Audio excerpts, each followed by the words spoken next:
Hello YouTube and welcome back to Let's Play Bloons TD6. Sorry for starting a little bit late, but I should be good as soon as my computer can recognize that I'm streaming, and then I can watch the stream and see the comments. I'm refreshing the wrong page. Alright, so now I can see the comments, and just double checking my computer is muted so that that's not causing an echo of any kind. Alright, so let's see what's on the menu, I guess. I was going to say on the list, but I was like, that doesn't make any more sense. Tree stump, medium, reverse. Got it. That shouldn't be too difficult. There's something a little bit tricky about it, but nothing that crazy. Because, interesting set of towers I've got here. I'm going to put Quincy, I guess, right here. I'm not super happy with that placement, but might as well. I'm also going to place the free dart monkey right about there. I like to place the monkeys as close to the beginning of the track as I can, basically, just because I like the quicker speed. Like, if you were to time how long it takes for the balloons to go all the way from the beginning of the course to the end of it, then you'd be able to notice just how big a difference it makes popping them earlier rather than later. So I definitely enjoy, like I was saying, putting the monkeys as close to the front as I can, just so that the rounds end quicker and I can get through the level faster. I do that partly because I know I'm recording it, so you know I should probably try to keep the video quick. But then also just because I don't like waiting very much. So obviously I need to make it faster or whatever. But now I'm trying to think, do I want these snipers to have camo detection? Because, well, I could use a juggernaut to get rid of camo lead. But in terms of camo balloons in general, I do kind of need a bit more defense. So I think I'll just get some faster attack speed on that one, and then I think I'm just gonna go with a bunch of juggernauts, like right up here near the beginning of the track. Well, dang it, because I was just thinking, like, I want to place them on that side of the track so that then when I place a cannon or a bomb tower on the other side, then it can pop the lead balloons. But the whole point of getting a juggernaut is to get camo lead balloon defenses, I guess. I don't know why I said that weird, but so yeah, the whole point is to pop lead with these things, and specifically camo lead. So I should probably put enhanced eyesight on these monkeys. Yeah, because it's gonna take a while for me to get a juggernaut in general, especially on all 6 of these. Probably didn't need to build 6 of them, but just wanted to have my bases covered for all of it or whatever. Hello Marina, welcome to the stream. Thank you for joining. How are you today? And what in particular are you laughing at? I assume I probably said something funny, but I have no idea. So let's see. And also just gonna get faster firing. Just because I'm impatient. And now basically I can just wait for like the 1800 for the, dang it. I cannot just wait for the 1800 because I didn't actually get any lead popping, except now I do. That had better be lead popping. Let's see. Yes, okay. Because I always forget that Quincy can't pop lead by round 28. Unless I actually put some money into him. So it's like round 30 or 31, I guess. Yeah, 31. I was able to pop lead. Interesting. But now I have a juggernaut. So now I don't need to worry about that either. Now, let's see.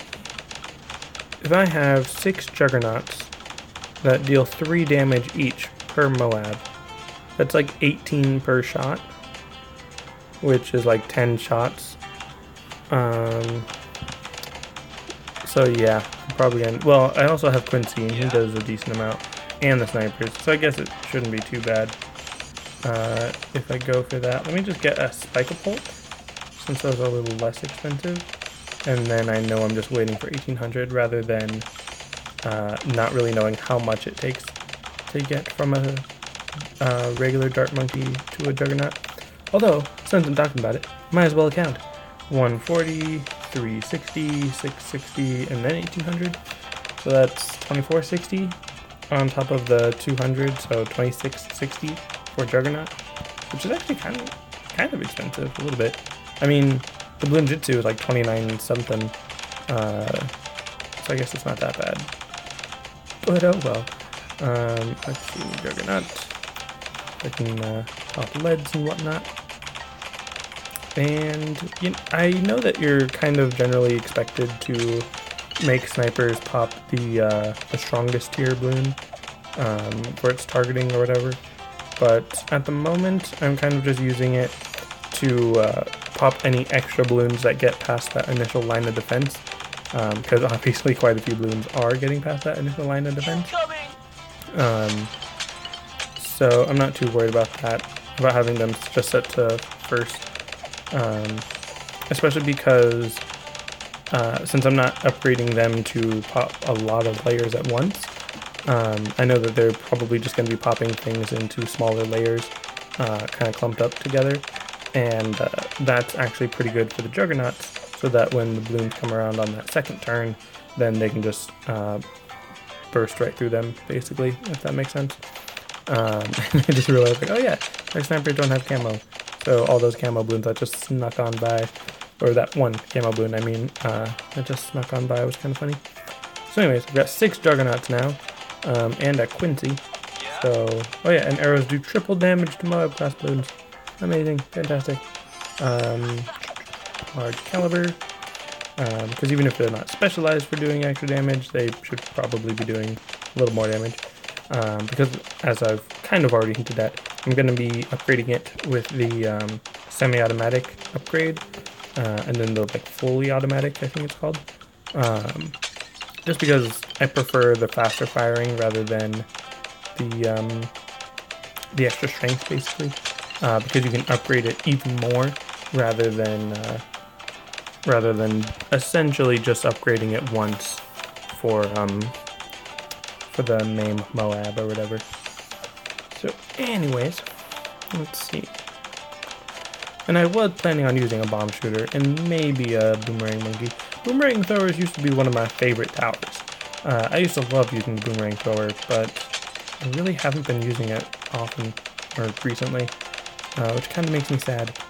But Ninja Monkeys kind of stole their spotlight. Boomerang throwers were mostly good in BTD6 because they had good lead popping, and they were just pretty good towers in general. But I don't know. I've kind of just preferred practically every other tower instead of it, which again makes me kind of sad. But anyways, might as well set it to strongest at this point. That was kind of cool looking, in my opinion. Now, the way that some Bloons are making it through there, kind of, does make me feel like I should probably get better camo defense in general, but I don't know, because the only thing that I have for camo defense is Dart Monkeys and a Sniper, because the other 2 towers can't pop, whatchamacallit, can't pop lead. I mean, lead. What am I saying? The other 2 towers can't pop camo Bloons, or they can't target them specifically. So yeah, I don't know. But anyways, now that this is actually working out much nicer, now that they're popping the stronger, or now that the snipers are set to strongest, like they really should be all the time, they're popping those Bloons down to the weaker things. Basically what I was explaining before, making it easier for the Juggernauts to take them down. So that's actually really nice.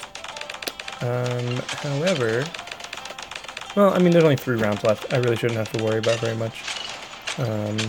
I should be fine. And, I got, I got the bouncing bullet and the large caliber for the sniper just because, well, there's a bit of a difference between the bouncing bullet and the triple fire. Basically, the semi-auto, which triples the attack speed. They both essentially triple the power of the sniper. But in my opinion, the semi-auto is better because you can then upgrade it to fully automatic, thereby like increasing it even more, rather than with the triple, where you can get the activated ability to get more cash, but I obviously rarely ever use it. So yeah, let's see.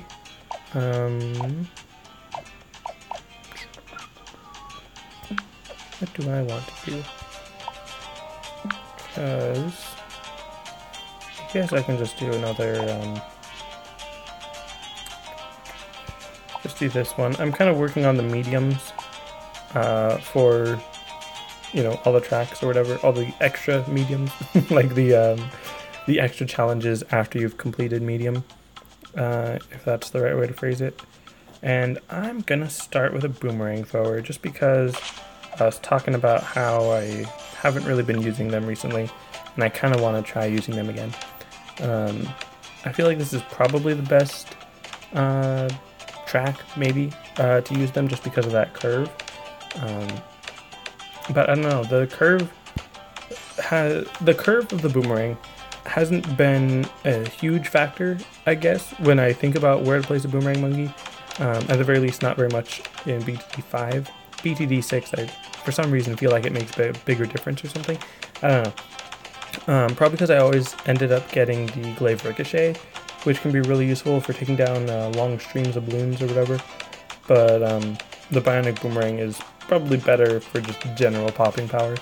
Plus, there was all these other upgrades that the boomerang monkey got, where if it didn't reach its pierce cap on its first throw, then it would get sent out a second time.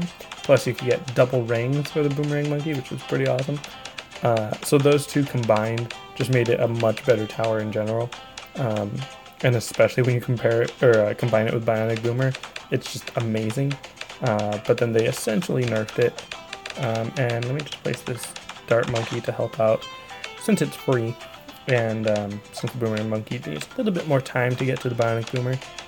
Because I will be going for that one rather than the Glaive Ricochet. Well, I do enjoy the Glaive Ricochet and I think it's really cool. If I'm trying to use the Boomerang Monkey as my main force, I should probably go with Bionic Boomer rather than the Glaive Ricochet.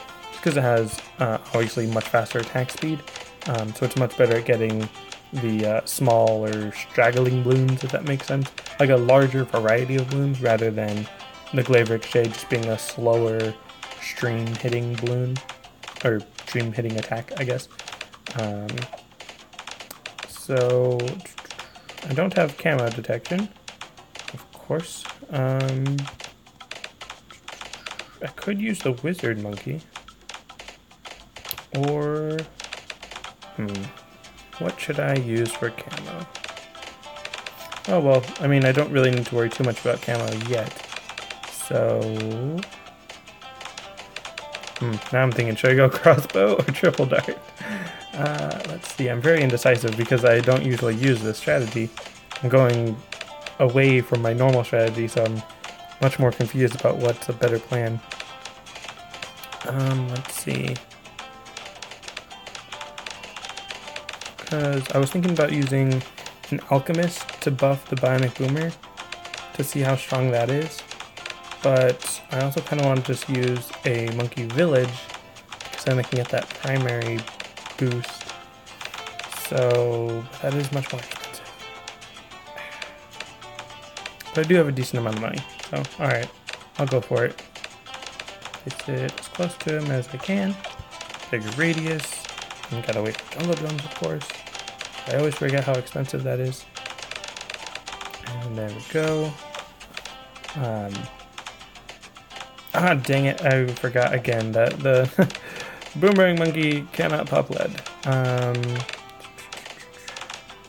Gonna buy Bomb Tower as soon as I can. Right there. Alright.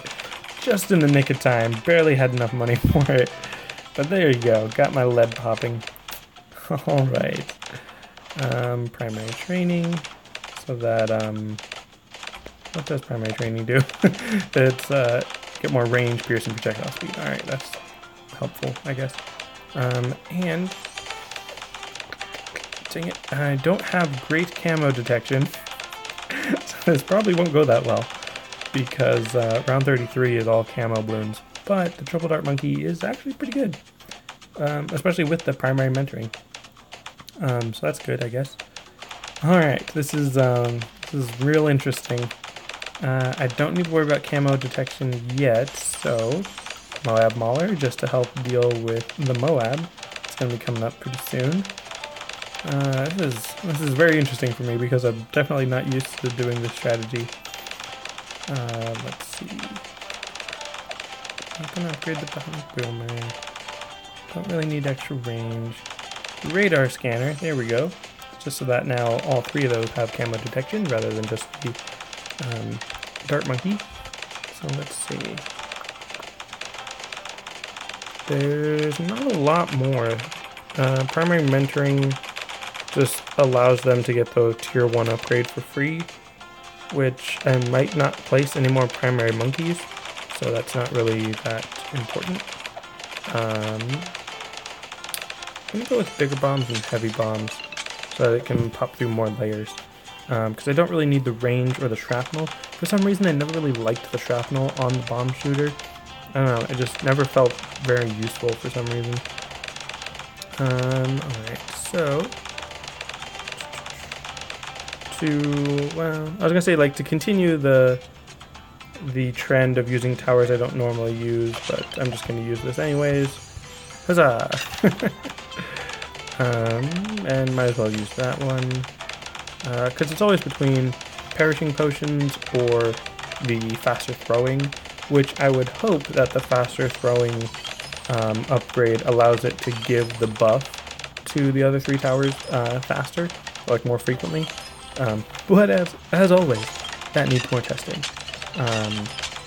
So let's see. Got a decent amount of money again. I really don't use the military as often, but the next like challenge to do on this map is essentially the military one, so I might as well wait on that one.